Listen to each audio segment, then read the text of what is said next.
मन का चुप हो जाना, मन का शांत हो जाना, मन का निर्विचार हो जाना, ये बड़ा कीमती है। लेकिन सिर्फ मन का निर्विचार हो जाना काफी नहीं होता है, बुद्धि का मंथन भी बहुत जरूरी है। अब योग मार्ग में जो ध्यान करते हैं वो कई कई घंटे बैठ लेते हैं, हिलते नहीं हैं। कई कई घंटे वो बैठ सकते हैं, मन भी रुक जाता है बहुत अच्छे से, लेकिन इससे आत्मज्ञान नहीं होता। अच्छा मैं हूं देह इंद्रिय मन बुद्धि से अलग, एक समय पा करके तो फिर भी पता लग जाएगा, लेकिन ये आत्मा ही ब्रह्म है, ये बोध उसमें कभी नहीं होगा। क्यों? उसके लिए महावाक्य का ज्ञान चाहिए था, और महावाक्य सुनाने वाला और समझाने वाला गुरु चाहिए था।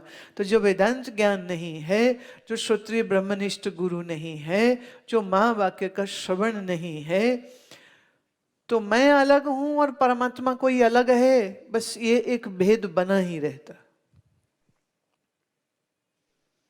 ये बड़ा भेद है ये।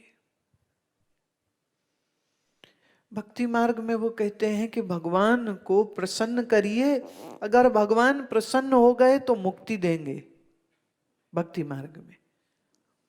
पर याद रहे, जो मुक्ति भगवान ने प्रसन्न होके दी है वो कभी नाराज हो गए तो वापस ले लेंगे।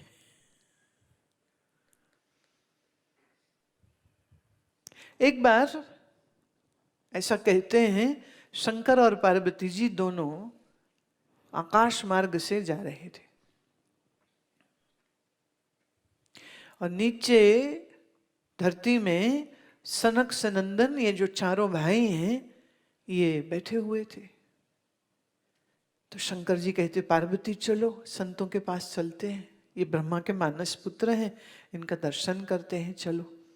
अब पार्वती सोचती हैं, बताओ हम पार्वती हैं, तुम शंकर हो, हम क्यों जाएं इनका दर्शन करने?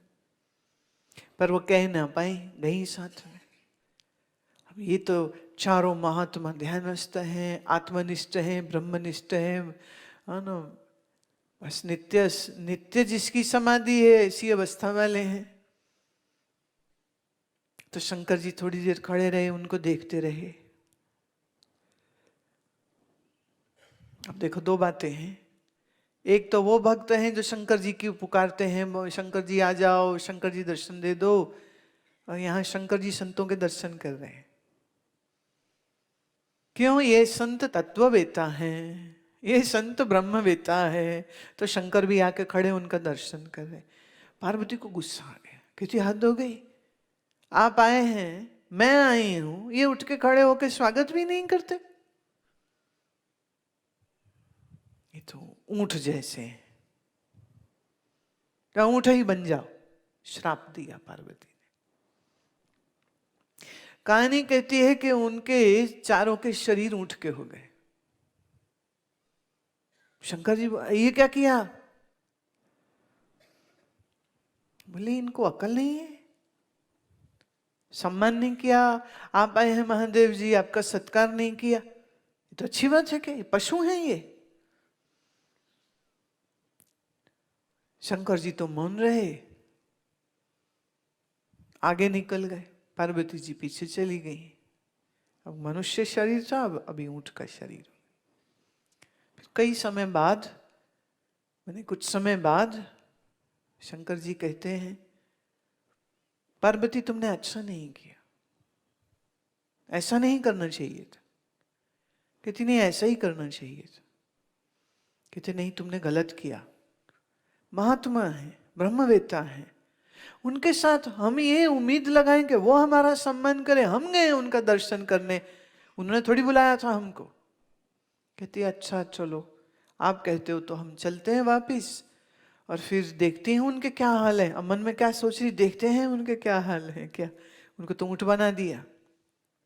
वो आती हैं और फिर वो आवाज लगा के, पहले तो मौन रहे थे पर अब की बार आवाज लगाई, आवाज लगा के पूछती हैं, क्यों सनातन, कैसे हो?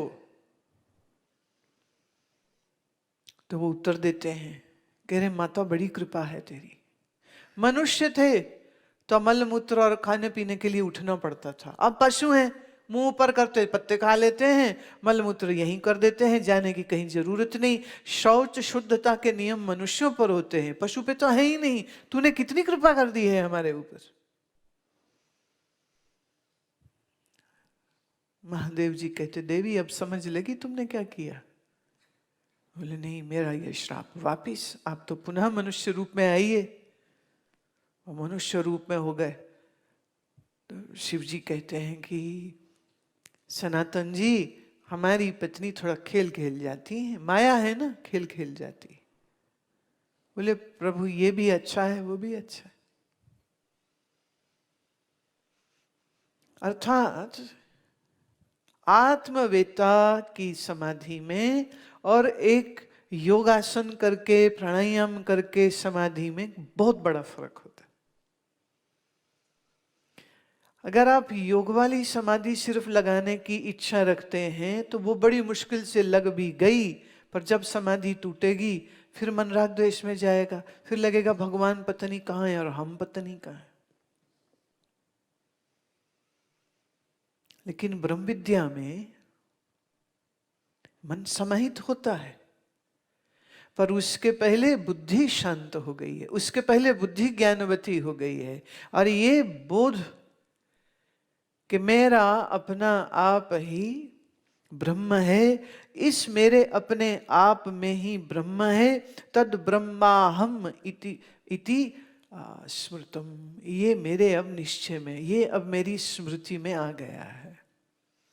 तो परमात्मा मुझसे अलग है और मैं परमात्मा से अलग हूं, ऐसी कोई संशय, ऐसी कोई खोज, ऐसी कोई घबराहट होती ही नहीं।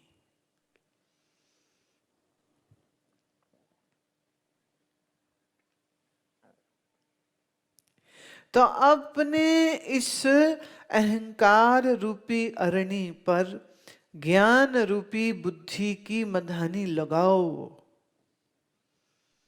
और ओम की रस्सी, मैंने ओम के साधना के साथ इस दिव्य अग्नि को उत्पन्न करो।